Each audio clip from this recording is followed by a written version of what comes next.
अस्सलाम वालेकुम, मेरा नाम मोहम्मद हसीब रियाज और आप देख रहे हैं मेरा यूट्यूब चैनल। फ़र्द, अफराद और कौमें कैसे बनती और कैसे बिगड़ती हैं। अफराद के हाथों में है अक़वाम की तकदीर।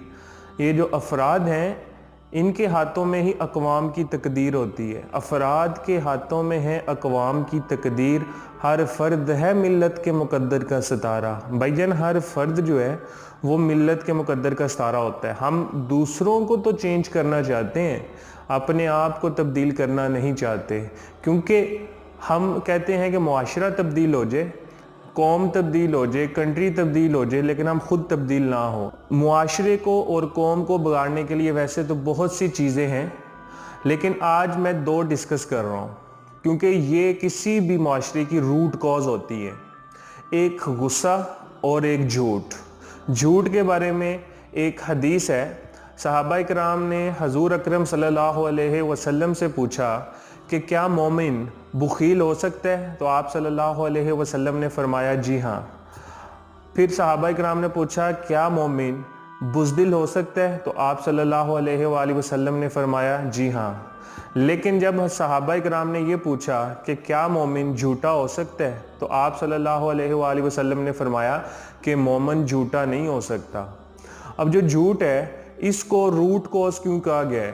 कि हर बुरी चीज़, जो हर बुरी चीज़ है उसकी जो जड़ है वो बुराई में से एक झूठ है। कैसे समझने की कोशिश करते हैं। जो झूठ है, जब इंसान झूठ बोलता है, फॉर एग्जांपल अगर आप कोई चीज़ बेच रहे हो और उसमें नुक्स है और आप बेच देते हो उसकी खूबी बयान करके, तो आपने क्या बोला? झूठ। अब झूठ की वजह से क्या हुआ?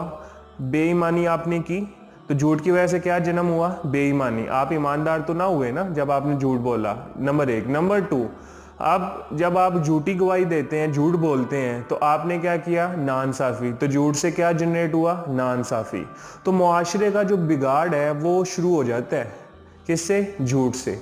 अब हमारे मुआशरे में एग्जांपल ले लें, अगर आप में से किसी ने किसी को उधार दिया और आप उसको कॉल करते हैं भाईजान किधर हैं, वो कहता है जी मैं तो लाहौर आया हूँ, बैठा वो अपनी जगह पे होता है या अपनी प्लेस पे होता है, लेकिन क्या झूठ बोल के वो बचना चाहता है। तो हम हर दूसरे बंदे को देखते हैं वो झूठ बोल रहा है। आप देखें झूठ फैलता कैसे है माशरे के अंदर। जो कौमें बर्बाद कैसे होती हैं वो झूठ, बेईमानी, नाइंसाफ़ी और जुल्म की वजह से होती हैं। तो बहुत सी चीज़ें बिगाड़ पैदा करती हैं, लेकिन ये झूठ है, ये रूट कॉज है किसी भी कौम को तबाह करने का। अब देखें, अगर आप एक शख्स को देखते हैं वो झूठ बोल रहा है और आप छोटे हैं, तो आप किस चीज़ से सीख रहे हैं? उस बंदे से जो झूठ बोल रहा है, क्योंकि आप तो छोटे हैं ना, आप तो सीख रहे हैं मुआशरे से। जब आपके वालिदैन या आपके इर्द गिर्द आपके दोस्त या आपके हमसाए या आपके स्कूल में जो आपके फ्रेंड्स हैं, पीयर्स हैं, या जिनके साथ आप उठते बैठते हैं वो झूठ बोल रहे हैं, तो आप उनसे अनकॉन्शियसली लर्न कर रहे होते हो, सीख रहे होते हो चीज़ों को। जैसे ही आप सीखते हो तो वो आपके माइंड के अंदर इंफॉर्मेशन की फॉर्म में जाके सेव हो जाती हैं। तो आहिस्ता आहिस्ता जब वो चीज़ें रिपीट होती हैं तो आप भी वैसा करना शुरू कर देते हो। हम वो नहीं सीखते जो हमें कहा जाता है, हम वो सीखते हैं जो हम देखते हैं। जो हम देखते हैं मुआशरे में क्या हो रहा है, हम वहाँ से चीज़ों को अंदर रिकॉर्ड करके ब्रेन के अंदर लेके जा रहे हैं। हम वो नहीं सीख रहे होते जो हमें कोई पढ़ा रहा होता है, हम वो सीख रहे होते हैं जो हम देख रहे होते हैं। सिंपल एक्शन, हमारे जो एक्शन है वो ज़्यादा इफेक्ट होते हैं। तो एक्शन देख के ही लोग जो हैं वो सीख रहे होते हैं, अपने डिसीजन करते हैं। गुस्सा इमोशन है जो आपको अंदर ही अंदर तबाह बर्बाद करना शुरू कर देता है। तो गुस्से से होता क्या है, आपकी केमिकल चेंजेस होना शुरू हो जाती हैं। आपकी बॉडी के अंदर जो ब्लड होता है उसकी जो सर्कुलेशन है वो तेज़ हो जाती है, आपका टेम्परेचर ज़्यादा हो जाता है और अंदर एक ऐसा केमिकल जनरेट होता है जिसकी वजह से आप जो है एक्टिव हो जाते हैं, जिसको हम कहते हैं एक फाइट और फ्लाइट मोड। ये जो साइकोलॉजी है इस गुस्से की, वो आपकी बॉडी के अंदर डिफरेंट किस्म की चीज़ें एक्टिवेट कर देती है, जिसमें एक फ़ाइट और फ्लाइट रिस्पॉन्स है। जब आपको गुस्सा आता है और केमिकल जनरेट हो जाता है, ठीक है, और जैसे ही आप उसके मुताबिक एक्ट करते हैं तो आपको पता चलता है कि ये जो गुस्सा है इसने फ़ाइट और फ्लाइट रिस्पॉन्स को एक्टिवेट कर दिया। फ़ाइट का मतलब या तो आप उससे लड़ोगे उस चीज़ से जिसकी वजह से गुस्सा आ रहा है, और फ्लाइट का मतलब या तो आप उस चीज़ की वजह से कि फ्लाइट करोगे, भाग जाओगे। तो दो ही सिचुएशंस होती हैं, फ़ाइट करो या फ्लाइट करो। तो गुस्सा, किसी ने पूछा किसी से कि गुस्सा क्या है, तो उसने कहा कि गुस्सा वो चीज़ है या वो इमोशन है जो आप किसी की सज़ा, किसी बेवकूफ़ की सज़ा अपने आप को दे रहे होते हो, तो आप जो है वो गुस्सा कर रहे होते हो। लेकिन गुस्सा आपको करना नहीं है, गुस्सा आपके अंदर एक्टिवेट होता है तो आपको पता लगता है कि यार ये तो सिस्टम अंदर का ख़राब हो रहा है। तो हजूर अकरम सल्लल्लाहु अलैहि वसल्लम का एक इरशाद है कि पहलवान वो नहीं है जो कुश्ती में किसी को पिछाड़ दे, पहलवान वो है जब वो गुस्सा आए तो वो अपने नफ्स पे काबू पा ले। तो गुस्सा एक ऐसा इमोशन है जो अगर आप अपने नफ्स पे काबू पा लेते हैं तो आपको नुकसान करने से बचा सकता है। अब देखें गुस्से में और नशे में क्या फ़र्क है। जब कोई बंदा नशा करता है तो अपने कॉन्शियस माइंड को सुला देता है और उसका सब कॉन्शियस या अनकॉन्शियस माइंड एक्टिवेट हो जाता है।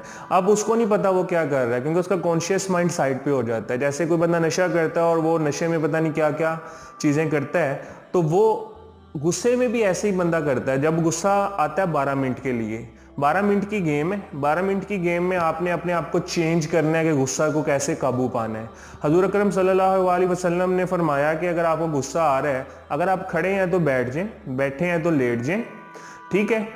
अब इसमें क्या हिकमत है, सिचुएशन चेंज कर लें, इन्वायरमेंट चेंज कर लें, क्योंकि गुस्से से आपका जब इन्वायरमेंट चेंज होता है तो आपको पता चलता है कि मैं वो 12 मिनट की गेम से आउट हो गया हूँ। क्योंकि अगर 12 मिनट की गेम में आप इन्वॉल्व हो गए तो वो गेम आपको नहीं छोड़ेगी, वो आपको अपने काबू में कर लेगी और गुस्सा जो है आपको हाईजैक कर लेगा। क्योंकि ये गुस्सा एक ऐसा इमोशन है जिसकी वजह से आपके अंदर केमिकल चेंजेस आना शुरू हो जाते हैं और ऐसे केमिकल चेंजेस आने की वजह से आपका टेम्परेचर ज़्यादा, ब्लड प्रेशर ज़्यादा और आप आहिस्ता आहिस्ता नुकसान की तरफ चलते हैं। आप चीज़ों को ख़राब करना शुरू कर देते हैं, आप चीज़ों को तोड़ना शुरू कर देते हैं गुस्से में। आपके अंदर भी डैमेज हो रहा होता है और आपसे जुड़े जो लोग हैं वो भी परेशान और आपको देख के हैरान होते हैं कि इस बंदे को क्या हो गया। तो गुस्सा एक ऐसा इमोशन है, अगर वो ऊपर आ जाए तो वह आपकी पूरी बॉडी और माइंड को हाईजैक करता है और उसके अंदर उसकी दो रिस्पॉन्स, जैसे मैंने आपको कहा, एक फाइट और एक फ्लाइट। या तो वो मुकाबला करेगा तब भी आप खतरनाक हैं, या आप उससे भागोगे तो वो आपको उतना ही नुकसान पहुंचाने की कोशिश करेगा। तो जो नफ्स को अगर आपने कंट्रोल कर लिया, आपने सिचुएशन चेंज कर ली गुस्से में, आपको पता है कि गुस्सा आ गया है। देखें जो इमोशनल इंटेलिजेंस है ना, वो यही है कि आप अपने इमोशंस को इंटेलिजेंट कैसे जो है मैयर कर सकते हो, कैसे अपने इमोशंस को कंट्रोल कर सकते हो। और कि आपने जब इमोशन आया तो आपने पहचानना है ये कौन सा इमोशन है, खुशी का इमोशन है, गुस्से का इमोशन है या कोई और इमोशन है। जब आप इमोशंस को रिकॉग्नाइज कर लेते हो तब आप डिसीजन करो कि मैंने इसके साथ क्या करना है। जैसे मैंने आपको एग्जांपल दी या हदीस मैंने आपके साथ शेयर की कि सिचुएशन चेंज कर लो अगर गुस्सा आ रहा है। तो सिचुएशन चेंज करने का मतलब ही ये है कि आपने गुस्से पे काबू पाना है। तो गुस्सा, झूठ, ये आपको अंदर ही अंदर नुकसान पहुंचाता है और माशरा इससे तबाही की तरफ जाना शुरू हो जाता है और आपसे रिलेटेड जो लोग जुड़े होते हैं वो भी इस नुकसान का एक हिस्सा बन जाते हैं। और कौमें ऐसे नहीं बनती, कौमों को बड़ी कुर्बानी देनी पड़ती है। तो फर्द, अफराद और कौम ये आपस में मिले होते हैं। जब तक ये आपस में मिलके काम नहीं करेंगे उस वक्त तक हम प्रॉपर एक मुआशरा नहीं बना सकते। एक फ़र्द का जो अमल है वो अफराद पे पड़ता है और अफराद का अमल कौम पे पड़ता है। तो हम सबको एक कौम बन के, एक मिल्लत बन के, एक दूसरे का बाजू बनकर हमें आगे बढ़ने की ज़रूरत है, ताकि हम अपनी मदद करके, लोगों की मदद करके, मुआशरे की मदद करके एक अच्छा मुल्क और अच्छा मुआशरा कायम कर सकें।